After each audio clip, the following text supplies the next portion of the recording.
con San Francisco. Ayer tuvimos la oportunidad, y vamos a tener más, es una sorpresa y un valor tener a uno que es catedrático, a uno que ha sido profesor, que escribe libros, y es, vamos a decir, entendido en San Francisco y en franciscanismo, desde la filosofía y la existencia actualmente. Tengo aquí sobre San Francisco, ha escrito más, 4 libros.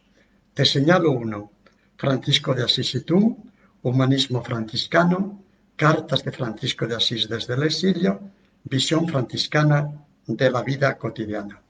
Esto así como un aperitivo, más luego tiene la filosofía franciscana, teología, etc. José Antonio Merino Abad, de Quintana Luengos.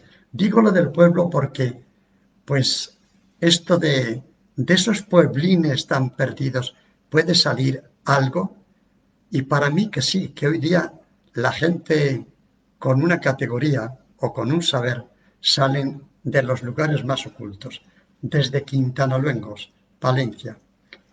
José Antonio, nos hablas sobre San Francisco, humanismo franciscano. ¿Qué sería esto? Humanismo franciscano. Has dicho humanismo, que es un sustantivo, y franciscano, que es un adjetivo. Esto hay que colocarlo en su contexto cultural. Hacia 1940 y tantos, la palabra humanismo era la palabra mito. Se hablaba humanismo marxista, humanismo científico, humanismo cristiano, humanismo ateo. O sea que la palabra humanismo era de fondo, pero la connotación es el adjetivo. Y era el tema de entonces, de tal forma que en 1945, si no me equivoco, se reunieron científicos en Ginebra, filósofos, teólogos, los grandes pensadores. Y tenemos una nota del famoso teólogo Karl Barth, que estuvo presente para ver la figura que se ponía esto. Y él dice lo siguiente: el primer día todos estamos de acuerdo en lo que es el humanismo. En el segundo día comenzamos a dudar y en el tercer día nadie se entendía.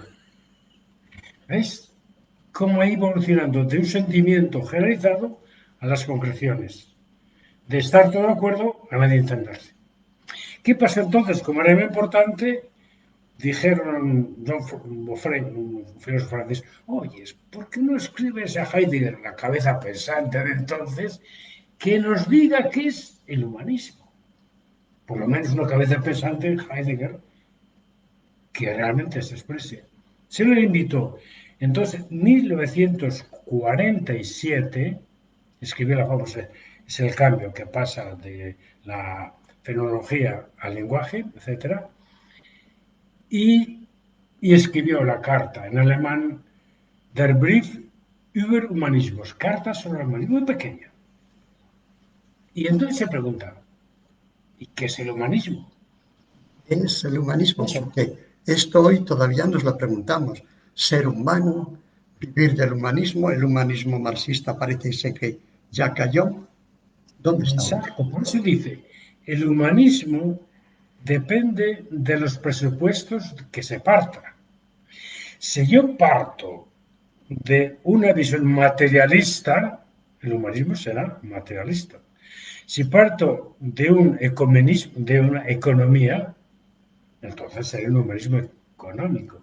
Si parto de las ideas, será un humanismo ideológico. Es decir, que el humanismo en sí depende de los presupuestos filosóficos de los que se parte. Claro. Al fin y al cabo, ¿qué dice Hegel? Pues mira, sencillamente, el humanismo es hacer que la vida sea más humana. Ahí me entiendo ya. Que la vida sea más humana. ¿Y la cultura? Todo es cultura.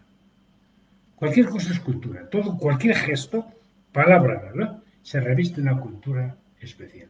Y aquí es donde comencé, porque yo hice la tesis doctoral sobre el humanismo existencial en Merleau-Ponty. Merleau-Ponty, ya nos podías dar un apunte de Merleau-Ponty. Entonces, Hay que volver a Merleau-Ponty todavía. Entonces yo hice, él fue marxista, se cambió, tiene un mundo muy curioso. Bueno, Entonces, esto del cambio y el pensamiento que evolucionamos, yo creo que lo hacemos todos, ¿eh?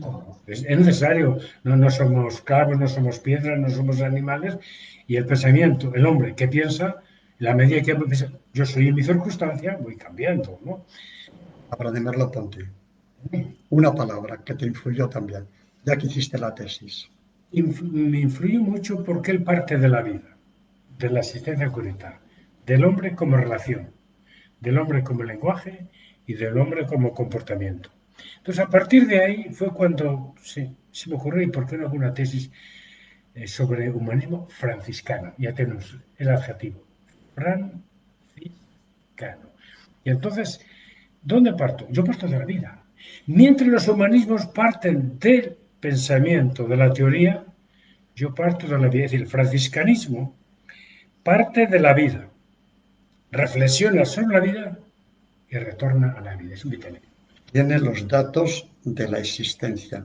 O sea, no se eleva sobre las nubes, sobre un mundo posible únicamente, Realismo. sino sobre una realidad. Tal es así que Ortega, vitalista, dice, el franciscanismo es el fermento de la modernidad porque es vitalista.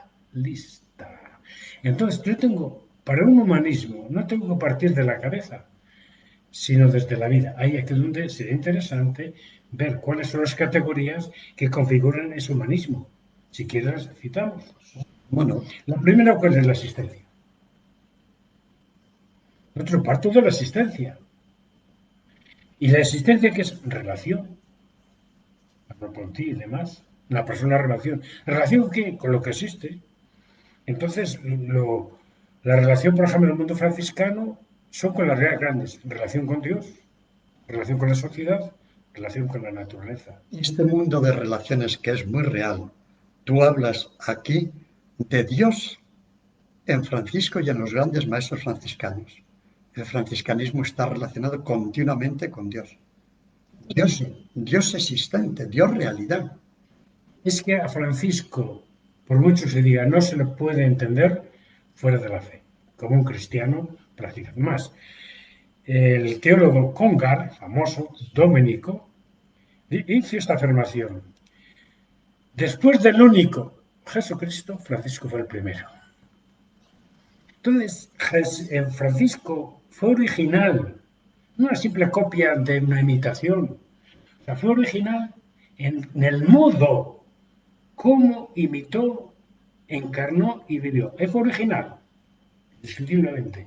Y por eso creo que Francisco es el hombre más, podríamos decir los autores, lo que piensan de él, si quieres.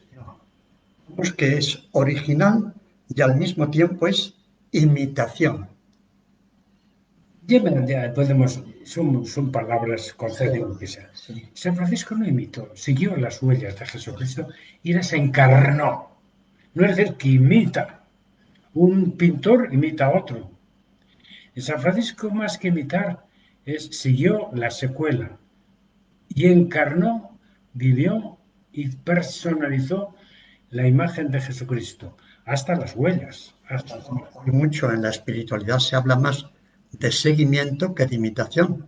Por eso, el mismo libro de La imitación de Cristo del Kempis ha sido un poco dejado de lado por esto. Precisamente, Esa razón. bueno, hay que decir, bien, yo creo que todo el lenguaje es ambiguo.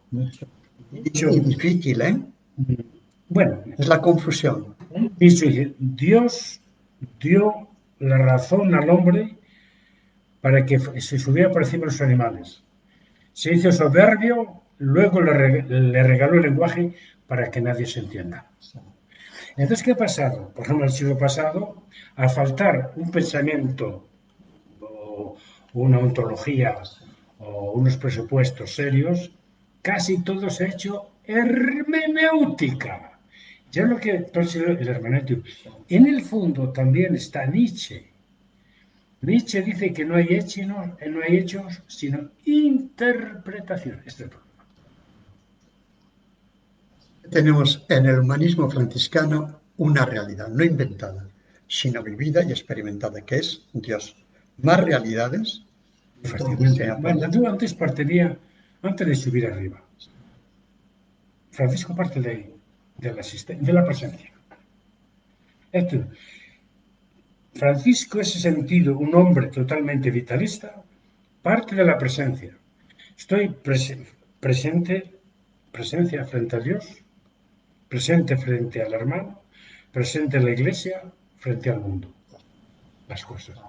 Por eso él, su forma de comportamiento, crea una especie de síntesis religioso, humano y estético. Hasta tal punto que Max Scheler, Lo estético también entra. no sé si quieres hablamos después, por ejemplo, la necesidad de lo estético y de lo lúdico. Vamos, entra así, simplemente en posición entra esto, ¿no?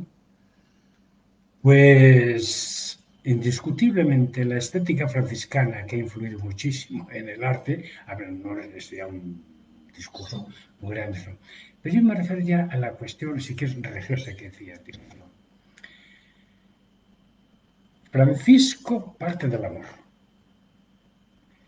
Y me voy a fijar en Max Scheler. Tiene en 1931, tiene Esencias de Simpatía, dedica 15 páginas como nadie a San Francisco. Dice, San Francisco, después de Jesucristo, ha sabido normalizar el amor hacia Dios, hacia la naturaleza y hacia los hermanos, que ha sido un prodigio de síntesis. De tal forma que Francisco, viendo de esta manera, es uno de los fundadores del alma de la cultura de Occidente. Increíble, es un nombre tan sencillo. Uno de los fundadores de la cultura de Occidente.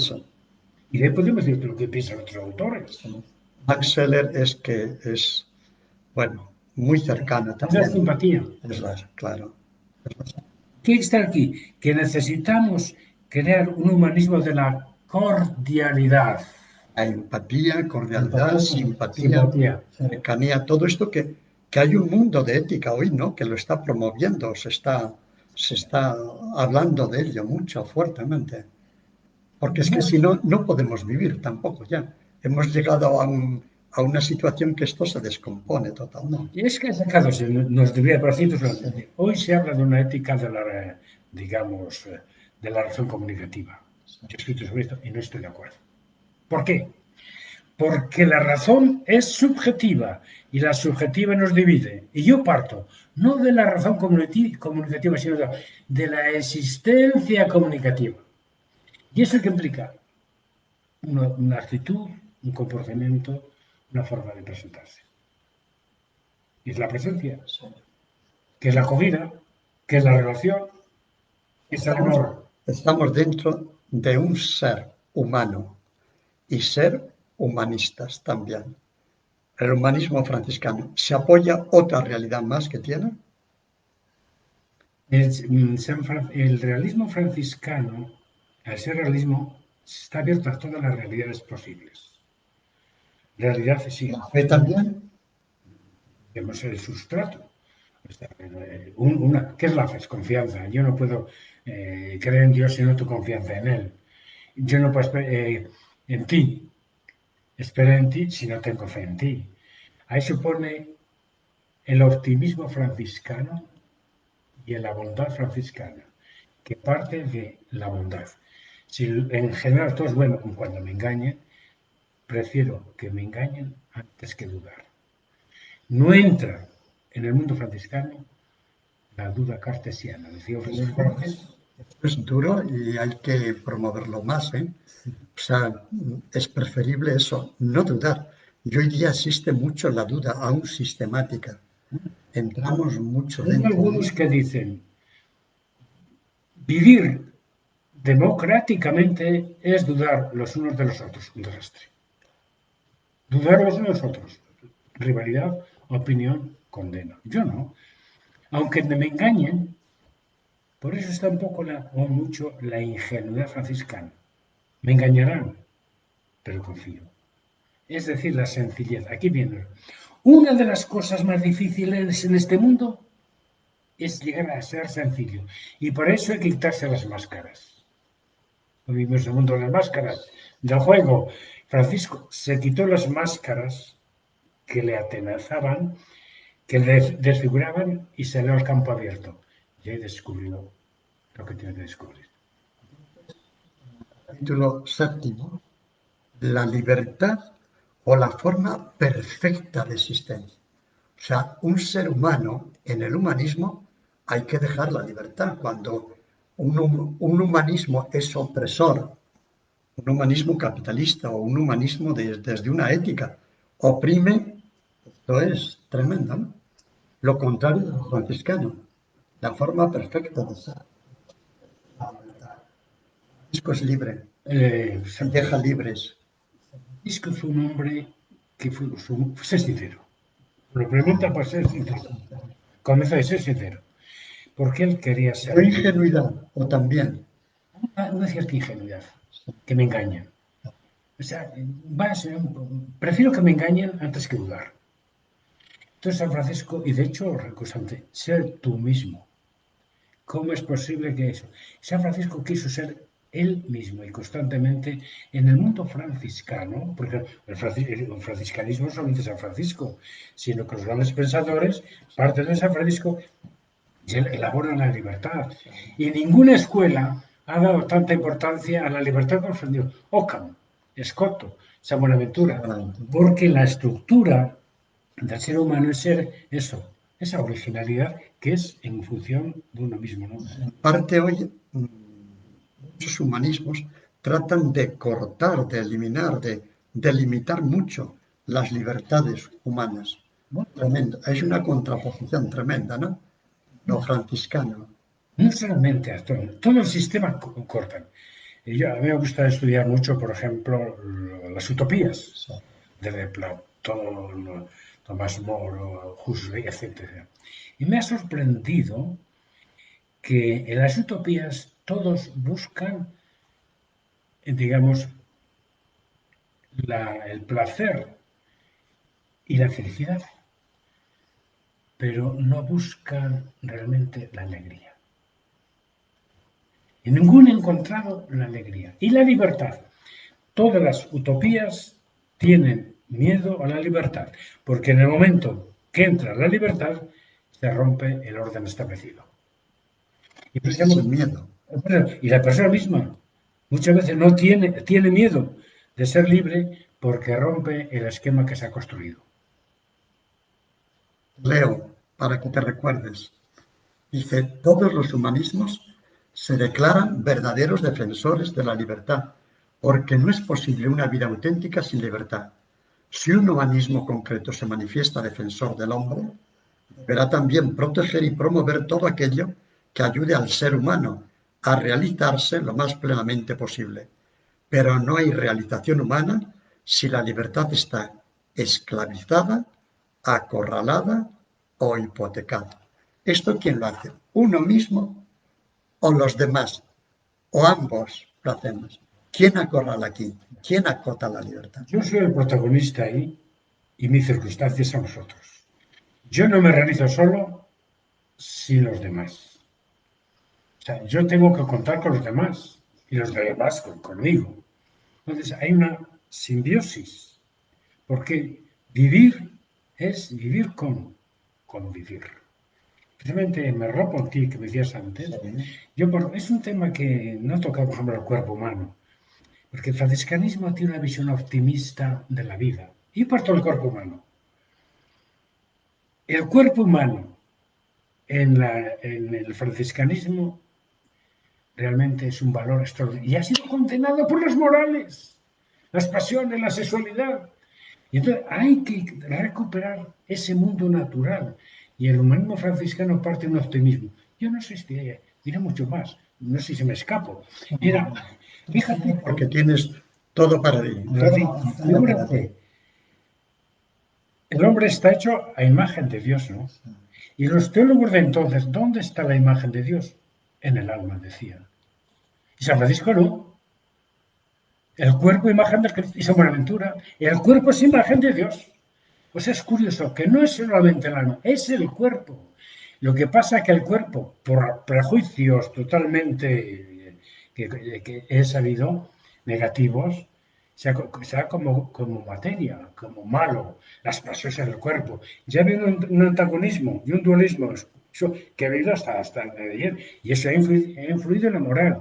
Sin realmente la moral oficial hubiera por un camino, por ejemplo, por escoto, tendríamos durante mucho tiempo una moral distinta, precisamente por ahí. La explicación de Scotto sería muy importante. Duns Scotto, que es un franciscano del tiempo de esos dominicos tan famosos que acapararon la escuela y la teología. Bien, Scotto no nos da, no nos podemos introducir, pero sí en San Buenaventura. ¿Qué humanismo franciscano o qué Francisco presenta, dibuja San Buenaventura? Que se sigue estudiando a San Buenaventura. Pues, evidentemente, San Buenaventura fue un continuado sobre un santo. Sí. Y tal es así que él vivió en la Verna, donde San Francisco tuvo las llagas. Y allí escribió el mejor libro del medievo, dicho incluso por Cheny. ¿Cuál es? Es Itinerario Mente sin Teón, el itinerario mente. Y ahí, precisamente, parte desde fuera, mundo, y los sentidos exteriores. Llego a los interiores y voy subiendo precisamente hasta arriba. Para terminar el último capítulo, el alma, ¿dónde se encuentra? En la calígine, en la oscuridad. Es un proceso enorme que está casi reflejando la biografía de San Francisco cuando termina con la oscuridad. Y en la oscuridad es que yo no sé, he hablado de la oscuridad, pero es que la luz en el mundo franciscano, en San Buenaventura, es fundamental, porque la luz es el alma de la verdad. ¿Y el humanismo franciscano ha estudiado lo que es la luz? Falta mucho. Falta mucho, ¿verdad? Es que hablando de la luz, puedo decir a uno que tiene espíritu franciscano, pero no franciscano. ¿Sabes quién es? Dante. Ah, Dante, que sí. fíjate, muy poco, estuvo después de 70 o 80 años después de San Francisco, un espíritu franciscano. Es curioso cómo ese franciscanismo vivido, digo franciscanismo al espíritu, no sé. Cuando llega al cielo, ¿sabes lo que le sorprende? El canto en el cielo. Llega y dice, me se enviaba el riso del universo, me parecía el canto del universo. El cielo que canta y el cántico de las escrituras de San Francisco. Y después cuando describe el cielo, que es un poco el cielo franciscano, no de otros, no lo leto aquí, ¿sabes cómo dice? Luz intelectual llena de amor. Luz intelectual llena de amor. Ese es el paraíso. Francisco, luz intelectual, por eso no hay un voluntarismo irracional como la cosa de Escoto, se ha buscado erróneamente, es un luz intelectual llena de amor. Y el amor es el que mueve todas las cosas. Volviendo a lo que es la corporidad, el cuerpo, la realidad, al humanismo en la meditación y en la contemplación, a Cristo hombre, Cristo humano, tú dices que esto es muy de Francisco. El cuerpo como imagen de Cristo, sí, Y el crucificado. Es que hoy hemos concluido pues la lectura, casi lectura directa, de lo que son las moradas de Santa Teresa. Y estudiando a los carmelitas, ellos dicen pues que si Santa Teresa descubre esto, ¿no? El humanismo, la humanidad de Cristo, y un poco como si estuviese en contra de que algunos franciscanos en el 16 no lo hubiesen defendido. Yo pienso que no, que siempre ha existido dentro de la escuela franciscana el humanismo, la humanidad de Cristo, y en lo más elevados éxtasis y más elevada cumbre de espiritualidad siempre está lo humano. O sea que el humanismo, la humanidad de Cristo y nuestra humanidad. Es un tema que había que integrarlo en lo que se denomina el cristocentrismo. ¿Palabras? Eh, Eso no, contestamos. el humanismo? Cristocentrismo. La visión cristocéntrica de Scott, por el que más lo desarrolla, es una visión enorme, interesantísima. La carta a los colosenses, Dios principio, día alfa y omega. En él fue crear todas las cosas, por él y para él. Necesitamos una visión, pero no solamente de la historia, de la naturaleza. Yo es que me largo mucho y si me meto una visión cristocéntrica para el mundo actual. La carta de la encíclica sobre del Papa actual. Yo te diría, a partir de Cristo, una visión del mundo. No sé si te parece. Sí. Según Escoto, es una pirámide base, ¿no? Parte de abajo. Y entonces hay una estratificación. En la esfera, la litosfera más bajo, es la esfera de las piedras, del magma, de lo pesante. Un poco más allá está la biosfera, que ocupa mucho más, la segunda. La tercera es hidroesfera, el agua. La tercera es la biosfera. Después está la esfera, que engloba casi 1.000 kilómetros. Y ahora con la ciencia tenemos la tecnosfera, la esfera transformada con la técnica. Y juntamente la técnica está la nusesfera, o la esfera del pensamiento. Pero todo eso va subiendo para terminar a la cristosfera. Entonces sería interesante cómo el canto de las criaturas de San Francisco se ha hecho metafísica, es precisamente una lectura desde Escoto como canto hacia el Cristo omega. Muy bien. Humanismo entonces es ser con la naturaleza, ser con los hermanos, ser con Dios y ser con uno mismo también. Ahí es punto partido. El punto de partida es uno mismo. Yo soy yo, pero no me realizo sin el tú. Después el libro va a decir yo y tú.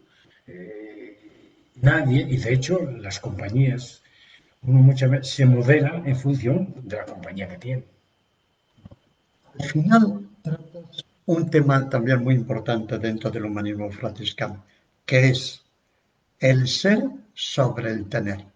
Nosotros que somos acaparadores de todo, de cosas, y tú dices, no, ser humano es ser en verdad, ser en libertad, y bueno, pues uno puede tener algo, el ser, pero no hace falta amontonar ni como Diógenes ni como nadie.